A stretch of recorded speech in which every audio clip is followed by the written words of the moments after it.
Overwatch was one of my favorite games of all time. I got it a year after the game came out during the anniversary event and loved it. I was a support main, namely Lucio and Mercy, and played the game loads with my friend Panda, and we played it and loved it. The different ways you can play with different heroes and different playstyles, it was awesome. But, well, because of the fact that it didn't update the game, we left it. And it was around November 2019 when Overwatch 2 was announced, a more PvE focused game. And I love Overwatch 1's PvE, and it's being expanded on in a full game would be really cool. But other games were releasing at the time, so we left it. But we'll be back for Overwatch 2, which should release soon, right? Well, long story short, Overwatch 2 took 3 years, now we have a beta, and it's pretty good. Now the biggest change is that teams are now in 5v5, 1 tank, 2 supports, 2 DPS, versus Overwatch 1's 2 tank, 2 DPS, 2 support. Because it's now 5v5, kills feel much more impactful and overall faster pace in fights. But to balance 5v5, they made tanks more brawly, making them more like big DPSs than a tank. Like for example, Reinhardt, he now has 2 fire charges and a more controllable charge. And Orisa got completely reworked, removing the majority of her old abilities, namely her bongo ult, her ult, and her shield. But now she's a javelin that she can spin to destroy incoming damage and move faster. And you can throw her spear to hit people, and it's pretty cool. And her ult brings people together and charges up to do damage. Also, to rework most CC from DPS, Doom is now a tank, and plays as the most brawly tank, moving its uppercut and making it slam into an uppercut slam combo, making him go crazy far distances. And now, he's a tank, he has a new ability, Block, which blocks incoming damage, which charges his rocket punch to do more damage in range. And now for little changes, Winston now has a charge up for his ult fire that goes farther than his primary fire. D.Va's defense matrix now lasts longer. Zoe's bubble in Overwatch 1 was the ability that allowed her to bubble her teammates to save them from damage. She could run for herself and run for her teammate, but now in Overwatch 2, she has 2 bubbles on 1 charge, allowing herself to bubble herself twice or a teammate twice. And for DPS, there's a new DPS, Sojourn. Her primary fire is like a normal gun in Overwatch, but it charges up her secondary, a railgun, which can one-shot most of the cast if you had a headshot. She can also slide and jump around the map, and she also has a slowing but it's pretty bad. And for her ult, it charges up a railgun, allowing you to non-stop shoot people. And Samba has been reworked, so now her hack stops your abilities for 1 second, acting more of a stop than a cancel. But in return, she does more damage to hacked enemies, and she can also see them through walls.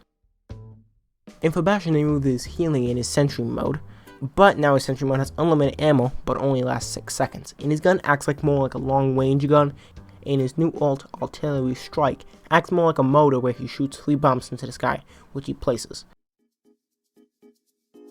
And now, while placing a self-healing, Bastion has a bomb, which can bounce off walls and stick to enemies, or stick to the ground. And now this is where I would put support changes, if there weren't any. For some reason, support has no changes, so with a more fast-paced style of battle, supports just get owned, with most supports having no or little way to defend themselves besides like Ana, Lucio, and Moira who can defend themselves or at least get away, which, as a Lucio main, this is fine, but as a support main in general, I would just hope to get updated in future betas. I don't know, it just feels kind of like an oversight from the devs. Hopefully, in later betas, they'll rework support to be able to defend themselves a little.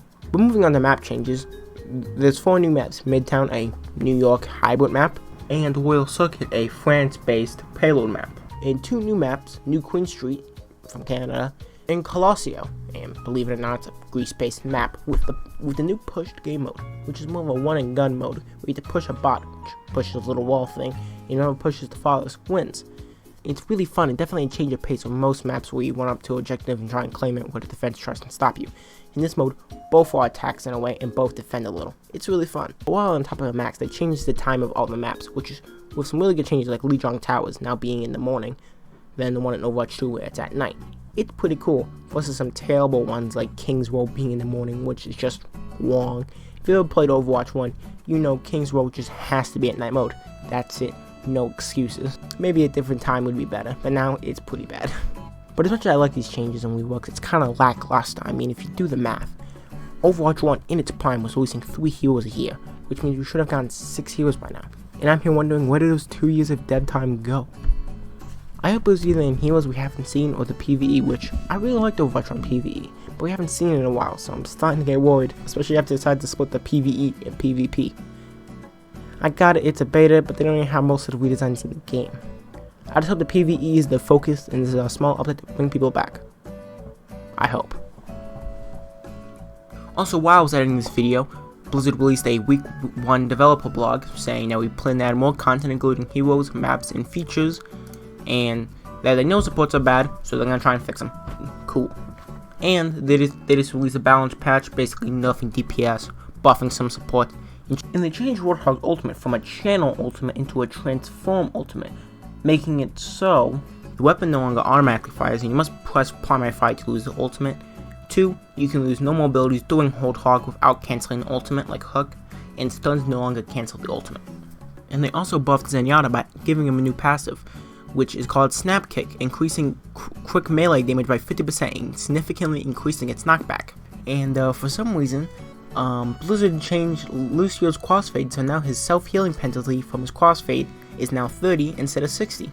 And that's it for Overwatch 2's first beta, which is kind of lackluster. I mean, there isn't that much content still, but if they continue to make more betas and more content, then I think it'll be pretty good.